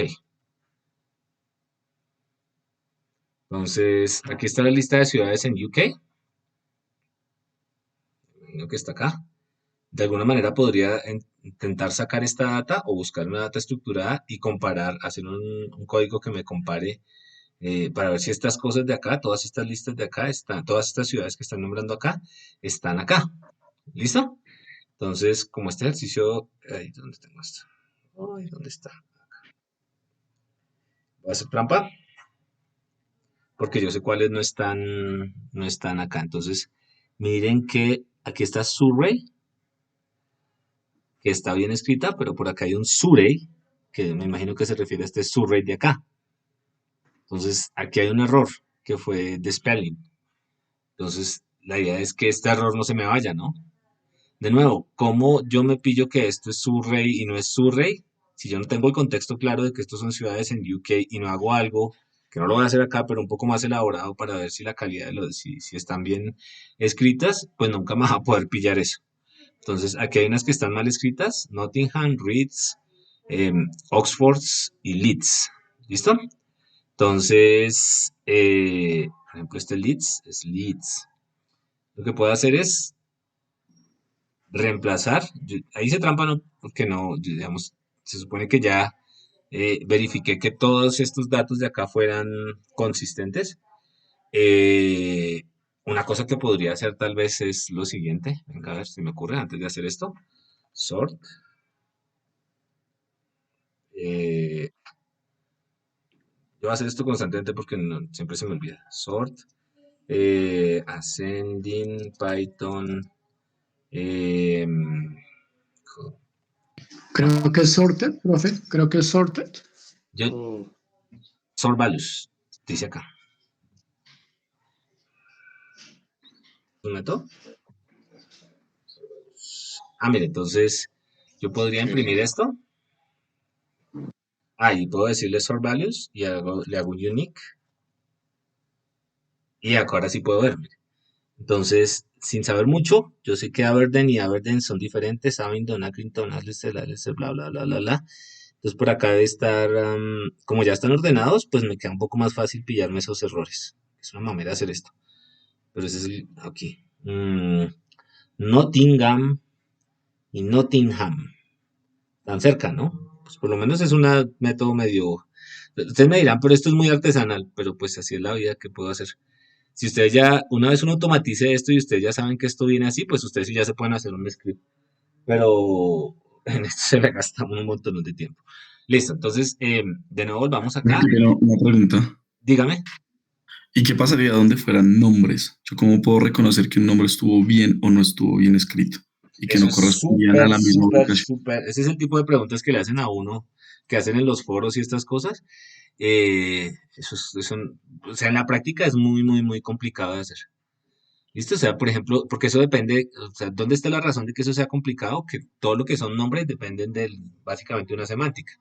Entonces, por ejemplo, este, John, John, no sé si John se puede escribir así. Imagino que sí, porque todo el mundo es creativo, entonces pueden escribir John de esa manera. Entonces, ¿cuál de los tres está bien escrito? Pues puede que los tres estén bien escritos. Entonces, la respuesta a esa pregunta es muy, muy, muy complicado. Cuando el conjunto de datos está estandarizado, sí se puede hacer. Entonces, por ejemplo, los nombres de los municipios. Ya son mañas que uno tiene. Entonces, por ejemplo, en algún momento, simplemente comento mi solución. Yo hice hay unas medidas, que te las puedo mostrar, que creo que eso puede ser interesante para ustedes. Hay una forma de comparar, por ejemplo, si dos cadenas de caracteres son similares entre sí. ¿Dónde tengo eso? Eh, si estoy mostrando algo que no se puede mostrar, no se asusten. Eh, am, mm, ¿Dónde está? Tal vez acá. Ah, es que no. los escritos. Déjenme porque esto les puede servir. Son mañas cosas que uno aprende en la vida acá.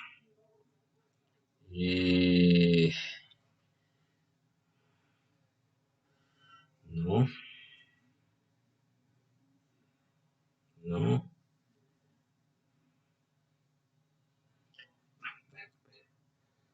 La clave es esta. Por ejemplo, esto. Si ustedes tienen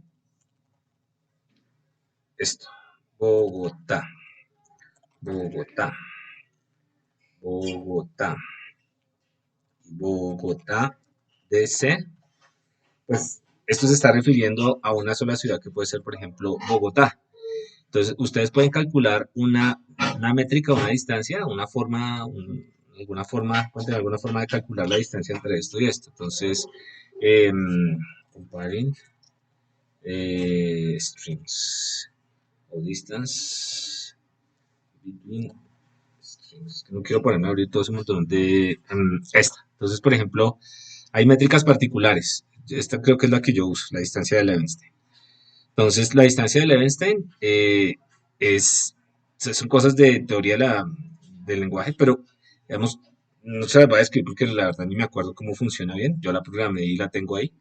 Y yo la uso en el siguiente sentido. Entonces, esto que le pasa a uno, le pasa dos cadenas de caracteres y él le retorna una medida de distancia, le dice qué tan similares son. Entonces, yo comparo, por ejemplo, Bogotá con el de referencia que está en el Divipola. Y eso me da un numerito, no sé, 0.85. Y puse un umbral sobre este numerito y ese umbral lo ajusto. Ya una vez tengo la data para poder decir que este Bogotá se refiere a esto de acá. Entonces, cosas como estas yo sé que son bien particulares, pero por ejemplo a nosotros nos ayudan a, mm, a resolver ese tipo de problemas. Esto funciona porque nosotros podemos comparar estos nombres, entre comillas, mal escritos con respecto a nombres de referencia, respecto a datos de referencia. Pero en el caso de saber si John o John son o Jan están bien escritos o están mal escritos, yo no creo, a menos que usted tenga la base de datos de la registraduría. Y si la tiene, pues felicitaciones porque es de las más complicadas de conseguir.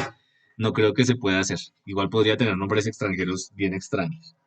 ¿Listo? Entonces, digamos, le respondí parcialmente la pregunta. ¿Ok? Pero la otra, esto de la distancia de Levenshtein, sí se lo recomiendo que lo miren si están trabajando con ese tipo de data estructurada y a nosotros nos sirvió para varios problemas. Entonces, en la práctica, lo que quería mostrarles es que, supongamos que estos nos dimos cuenta que estaban mal escritos, esto estuviera, dígame, ¿hay pregunta ahí? ¿Sí o no? Entonces, lo que uno puede hacer aquí, por ejemplo, es simplemente reemplazar lo que está mal escrito por lo que está bien escrito. ¿Listo? Entonces, ya aquí ya me quedarían, lo que estoy diciendo acá es que me reemplace. Ay, Dios mío, tenía que hacerlo, me la tiré. Tenía que hacerlo en la columna location. Creo que me la tiré, pero bueno, no hay lío porque la puedo volver a cargar.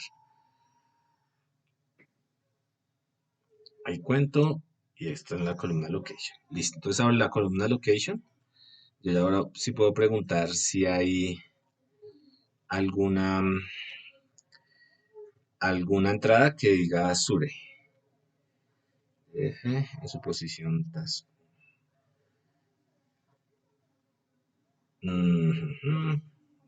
TF task. No hay ninguna, ¿listo? Pero ¿cuántos Sures hay? Todos estos. Pues ya limpié los datos. ¿Listo? Entonces, es el tipo de cosas que hay que hacer. Por ejemplo, esta. Entonces, el contract type. Yo sé que contract type debería ser alguno de estos tres.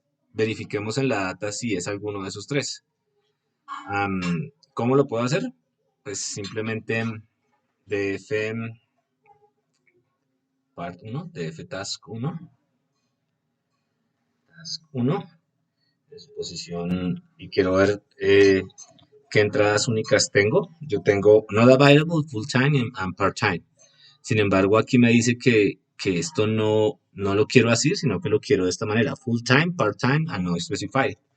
Entonces yo puedo, ya encontré ese error en la base de datos, Mira, pero es que no es un error porque ahí no están, pero sí, pero se supone que en el entendimiento de los metadatos, yo de ahí para adelante voy a trabajar con esto, entonces yo tengo que reemplazar algunas entradas, ¿listo? Entonces puedo hacer algo como esto, reemplazar por los valores que tengo de esta manera, entonces, am, ¿cuáles eran los que tenía?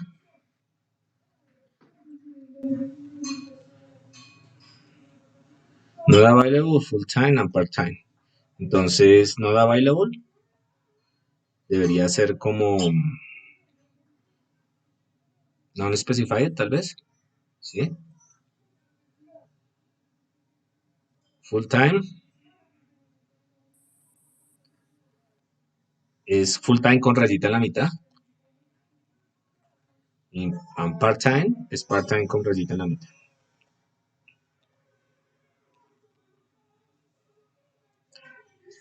Listo, entonces lazo estos valores y eso lo hago para construct type. Y miremos qué nos queda ahí.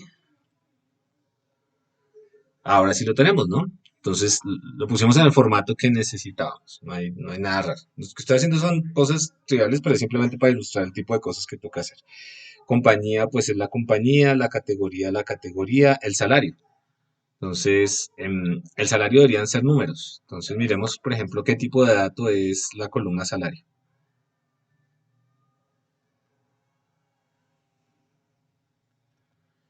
¿Qué tipo de dato es la columna salary? ¿Cómo se llama la columna? Salary per annum. Creo que sí. Ay, ¿dónde está? Acá. Punto columns, para saber las columnas. What? ¿Qué hice mal?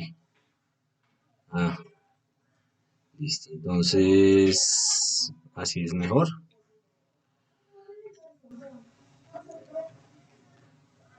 Entonces, atentos acá. Cuando yo lo cargué, me lo cargó como un tipo de dato. El de type fue object. Pero yo sé que o sea, él me cargó estos datos como objetos. eh, digamos, todavía no tiene el tipo de dato especificado. Si yo quisiera, eh, lo debería poder cambiar. Entonces, lo puedo decir algo así como as type, creo, es cambiar. Si ustedes no saben esto, no se preocupen porque uno puede preguntar siempre. Entonces, how convert data pandas, column pandas eh, ¿eso debería ser qué? Numeric. Entonces, una forma de convertirlo es hacerlo a tu numeric. Venga, a ver si esto funciona. A ver, a ver, a ver. Bueno, as type se puede hacer o venga a ver si tu numeric funciona. No, no lo tiene. Entonces, hagámoslo con as type, que es el que me sé. As type. Y aquí creo que es in 32.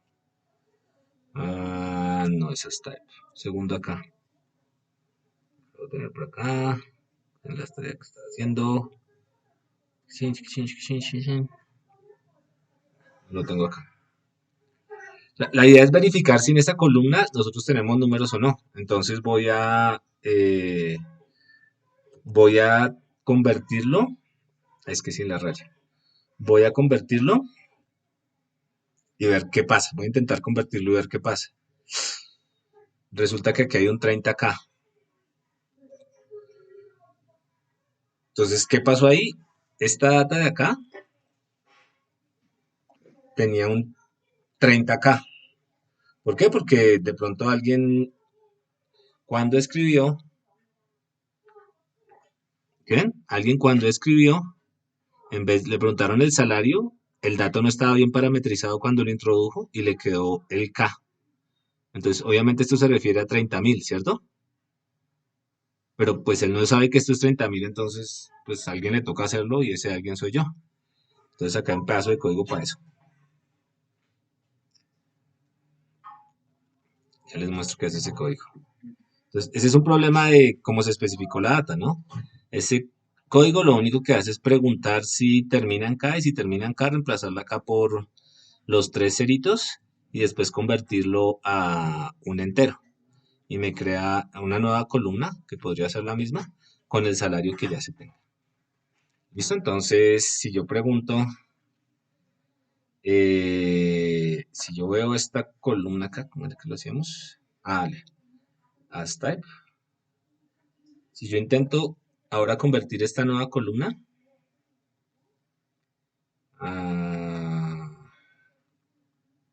me la debería poder convertir. As type, ¿verdad? De 32. Y si me la convirtió, ¿por qué? Porque ya la convertí bien. Y me quedó de tipo IN32. Entonces ya ahora sí yo sé que estos son salarios. ¿Listo? Entonces, obviamente esto difiere para todos los problemas que ustedes tengan y ahí es donde está el asunto del millón. Yo no voy a poder tener un solo script para poder hacerle la corrección de los datos a cualquier fuente de datos que tenga. O me toca a mí o a alguien de mi equipo sentarse y especificar qué fue lo que hizo para corregir los datos. Él tiene que entregarme o yo tengo que construir un reporte de cuáles fueron los errores que encontré. Entonces, por ejemplo, ese 30K. ¿Por qué eso es importante especificarlo? Porque si más adelante vuelve a aparecer otra vez ese error, ya tengo una forma automática de corregirlo y ese error puede informar hacia atrás. Es decir, esos datos vienen, por ejemplo, de un formulario que alguien llenó en internet.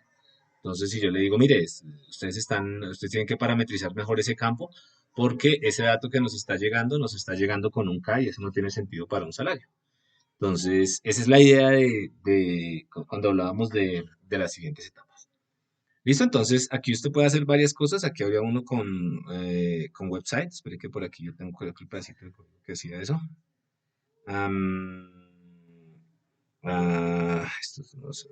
Este. Entonces, la idea era preguntar, este es el sitio web donde se había posteado la oferta de salario. Y lo que yo quiero preguntar acá es si hay algún sitio web eh, cuya estructura no sea la adecuada. Si es un sitio web, debería tener por lo menos un puntico en algún lado.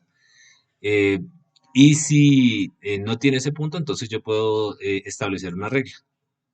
Una regla, por ejemplo, que todo donde diga Monash Student vaya a ser a monash.co.uk y a JobCarter, por ejemplo, a jobcarter.com.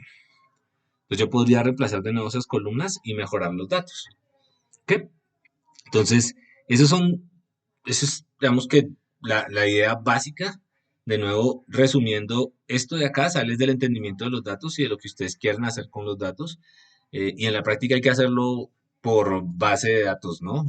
Digamos, hay que evaluar esa calidad por base de datos. Lo siguiente que vamos a ver, ya no ahorita, sino es cómo toca reportar eso, qué métricas podemos reportar y cómo vamos a escribir eso que hicimos. ¿Listo?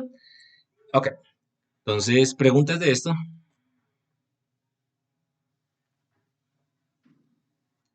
Ay, dígame, Juan. Profe, ¿usted podría subir ese text que tenía ahí? ¿Cómo hacía el Con esas texto? funciones. ¿Qué Esas cosa? funciones que tenía ahí. Ah, sí, claro. Ahorita, es que todo está en un ejercicio que ustedes pueden mirar en línea. Yo simplemente cogí algunos elementos. Entonces, sí, ahorita lo subo. ¿Listo? Ah, ok, gracias. Señor. Listo. De nuevo, eso depende de lo que ustedes quieran hacer. Por eso, impajaritablemente hay que hacerlo. Uno no puede confiar en que la data viene de buena calidad. Ya nos estamos metiendo en detalles técnicos, pero pues eso es la parte de lo que nos tenemos que gastar. Simplemente un comentario acá es que todo esto es tiempo, ¿no? Entonces, cuando uno le pregunta, ¿y usted qué ha hecho como científico de datos? Pues, el tipo de cosas que me la he pasado haciendo es esa, corrigiendo calidad, mirando que la data que estaba bien configurada, todas esas cosas son hartas, pero hay que hacerlo. ¿Listo? En la revisión pues encontré que hay un montón de librerías que se supone que hacen eso automáticamente, pero pues lo hacen parcialmente. Y no son cosas que sean súper estresantes y es mejor que uno las haga porque mientras las hace también conoce la data. ¿Listo? Ok, entonces hablemos de los entregables y ahorita ¿Cómo vamos con los entregables? Ya el entendimiento de negocio está por ahí. Creo que hay gente todavía que todavía está aterrizando eso. Recuerden que tenemos em, nuestra primera entrega el 26. Y de una vez fijemos la segunda entrega. Y para la segunda entrega, la idea es tener el inventario de datos. ¿Listo? Que hoy hablamos de cómo hacerlo. Entonces, ¿cuándo podemos tener el inventario de datos? El inventario de datos, en últimas, el entregable ahí es la hojita de Excel con las fuentes de datos que potencialmente podríamos tener. La idea es tenerlo rápido por si nos estamos metiendo en un problema donde no tengamos datos. Entonces nos toca ver qué podemos hacer. ¿Listo? Entonces, ¿cuándo? ¿El 30? ¿5 días para que lo terminen? ¿Sí? No, profe, al menos déjenos el fin de semana ese, porfa, porque Ah, nos bueno, deja semana dentro de la misma. 8 días. listo. Con eso tienen para pensar, ¿no? Pueden empezar a pensar desde ahora, ¿no? Entonces, ¿qué? Lunes 3. ¿Sí? ¿Sí o no? Sí, sí. Señor. Lunes Sí, profe, lunes 3. Listo. Inventario de datos. Entonces, ¿cómo va a ser el inventario de datos? Algo parecido a lo que estamos viendo acá. Y el inventario de datos tiene 2 filas. Bueno, son 2 filas. El inventario de datos tiene 50 filas. Son 50 filas, pero hay que hacer el ejercicio para sentarse y pensar qué fuentes de datos hay. Entonces, en la siguiente clase me gustaría escuchar qué han pensado sobre los datos, de dónde los van a conseguir. De pronto ahí podemos empezar a discutir y entre todos nos podemos ayudar para el inventario de datos. Y ya que estamos en esas y ya que abrimos esta, ya quedó el inventario de datos. De una vez, ¿para cuándo? O sea, con el inventario de datos hay que conseguir los datos y una vez consigamos los datos hay que sentarnos a definir cómo vamos a hacer la evaluación de la calidad de datos. Entonces, ¿para cuándo dejamos la evaluación de la calidad de datos? Esos ya son scripts, ¿no? Una pregunta, por ejemplo, si uno está trabajando con datos no estructurados, uno hay como mirar, o sea, para mirar la calidad no hay que estructurarlos primero. No, en tu caso no solamente te van a pasar la data no estructurada. La data no estructurada es donde nos vamos a enfocar, pero te van a pasar, que por cierto creo que te la van a pasar hoy o mañana, porque estaba esperando los datos de eso. Te van a pasar también data estructurada, Lina. Entonces te van a pasar las fechas, te van a pasar otra cosa. Para la data no estructurada, eh, ahí tenemos que ser imaginativos y ver cómo vamos a hacer la evaluación de esos campos. Pero la data estructurada sí la vas a poder evaluar. ¿Listo? Profe, Digo, ahí esa entrega, ¿cómo es? O sea, esa entrega es como lo que nos estabas mostrando ahorita, ir casi que columna por columna evaluando si lo que debe tener está correcto sí, y si no, arreglarlo y decir que se arregló. Ese es como el entregable. exactamente. Ese es el entregable. Decir que se arregló y al final escribir una base de datos arreglada. Ok. Entonces, no sé, usted está trabajando en data de lo que sea. Espera, data de lo de... ¿En qué está trabajando usted? ¿Data de qué? Profe, pues estoy definiendo si lo de los resultados deportivos o lo de Ah, listo. Los el resultados, digamos historial. que son los resultados deportivos. Entonces usted tiene una data de los matches, las contiendas con los nombres de quienes hicieron y los puntajes. Una cosa así grandotota.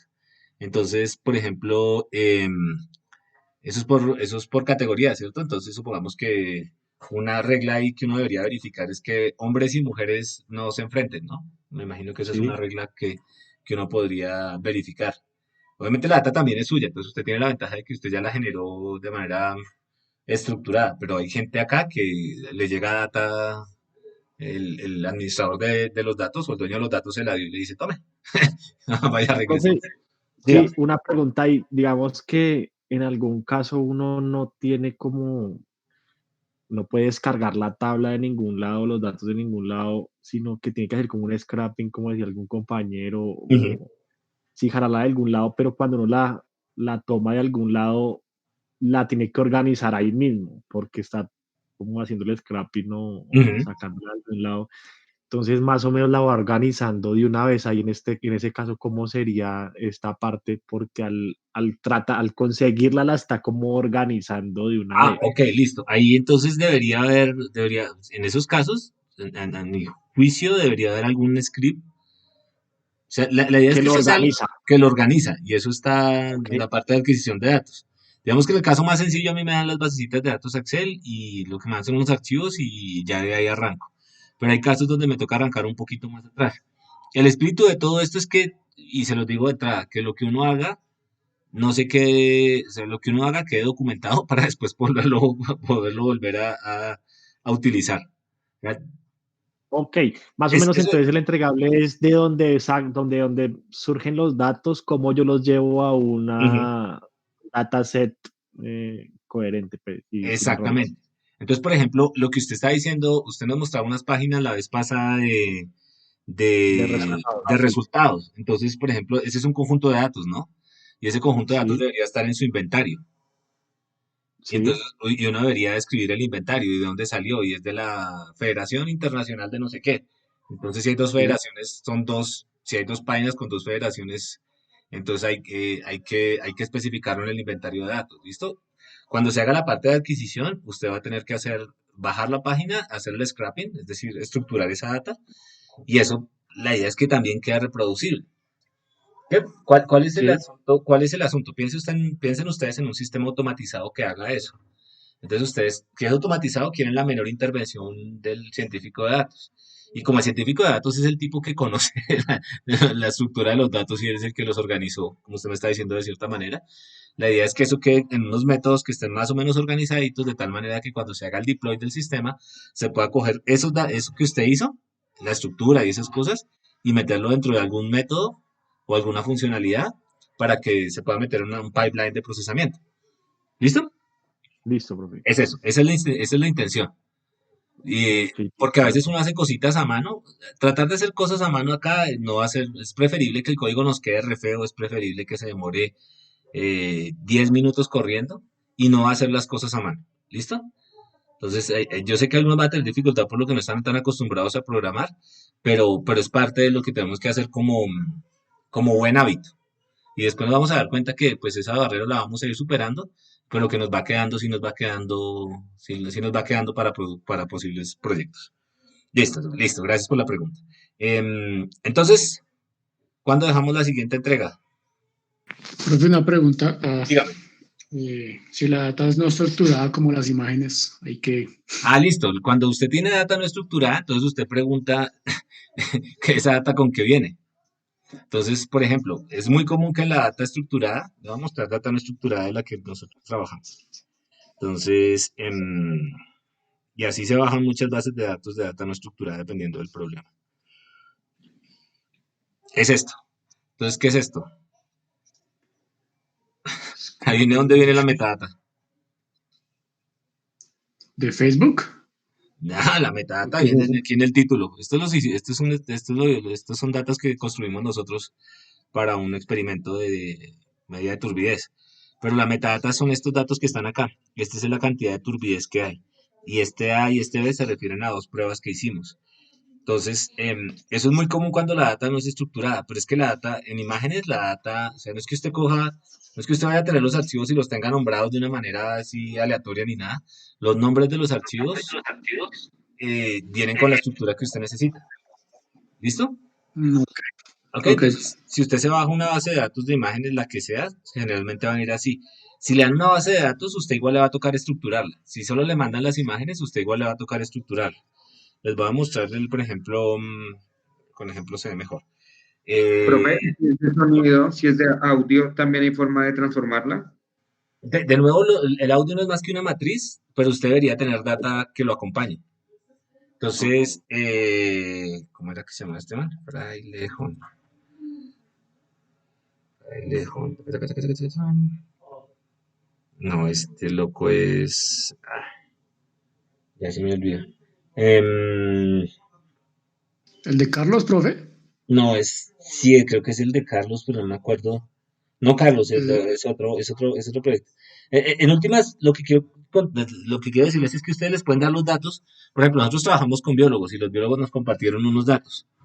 Entonces a nosotros nos tocó preguntarle, venga, ¿esos datos a qué son? Entonces nos mandaron una hojita de Excel con el nombre de la imagen y con la metadata como asociada. Entonces, se van a dar cuenta ustedes que, o sea, lo que yo les estoy diciendo acá es como la parte académica del asunto, pero si ustedes tienen un montón de imágenes, esas imágenes, si no tienen, si no dice qué hay adentro, si no dice dónde se tomó, si no dice cuál es la tarea a la cual se tomó, pues no va a tener ningún sentido. Entonces, eso es, digamos, la metadata en el sentido práctico que yo quiero que ustedes entiendan. Entonces, por ejemplo, para la gente que va a trabajar en los datos del, de los repositorios estos de aquí de la universidad, del ICN. Pues esa data yo no solamente les voy a pasar las imágenes, sino seguramente nos va a tocar construir algo para poder construir esas bases de datos específicas para nuestros problemas. ¿Listo? Y es parte de lo que hay que hacer. Pues no es que a nosotros nos llegue la metadata, bueno, deme la metadata y allá alguien se ponga a trabajarla, no. No, eso no pasa en la vida real. La metadata la hacemos nosotros. Si estuviéramos en la vida real, en un mundo ideal, yo creo que más adelante esto va a llegar a estado estable, pues debería haber alguien allá dentro de la organización que se encargue solo de hacer esto bien. Pero eso no va a pasar por bastante tiempo. Listo. Igual para audio, ¿no? Entonces, si estamos haciendo audio y es audio con palabras, a ver, una base de datos de audios. Audio Database Sound Classification. A ver, 10.000 bases de datos. Entonces, Papers with Code. Este es un buen sitio, ¿no? No sé si lo conocían. Entonces, en Papers with Code hay Papers with Code. Eso significa que están los papers y está el código y están los datos de prueba. Aquí la mayoría de lo que se publica son papers que implementan métodos y se comparan en datasets de referencia. Entonces, aquí uno puede tener las bases de datos de referencia. Entonces, por ejemplo, el dataset se llama AudioSet. Es un dataset de Google. Y cuando ustedes encuentran el dataset, pues obviamente lo pueden bajar, pero lo interesante es ver de dónde sale el AudioSet. El AudioSet es una colección de 10 segundos clips tomados de YouTube. Entonces seguramente el AudioSet, si lo vemos acá, mire, viene con unas etiquetas. Cada audio viene con una etiqueta y esas etiquetas son las que me imagino que uno quiere clasificar. ¿Ok? Entonces, cuando ustedes se bajen el AudioSet, no sé, creo que no se va a escuchar.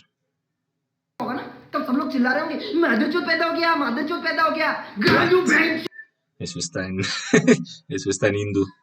Pero todo esto que está acá es parte de la metadata. En este caso, de dónde salió, cómo lo construyeron, la duración, qué formato, toda esa cosa está ahí. Entonces, yo puede que me baje el dataset, lo podría bajar, creo que es grandote. Mire, por ejemplo, este dataset no tiene requerimientos, no tiene problemas con acceso público. Eh, pero yo necesito leerme todo esto para entender con qué diablos estoy trabajando. ¿Listo? Y cuando ustedes construyan datasets, la idea es que los datasets los construyan también con la suficiente información como para que quien los use entienda de qué estaban hablando ustedes. ¿Ok? Entonces, de nuevo, si ustedes están trabajando con un dataset, seguramente el dataset va a venir con cosas como estas. Este también se los había mostrado. Es de ActiveNet, es de Juan Carlos Niebles.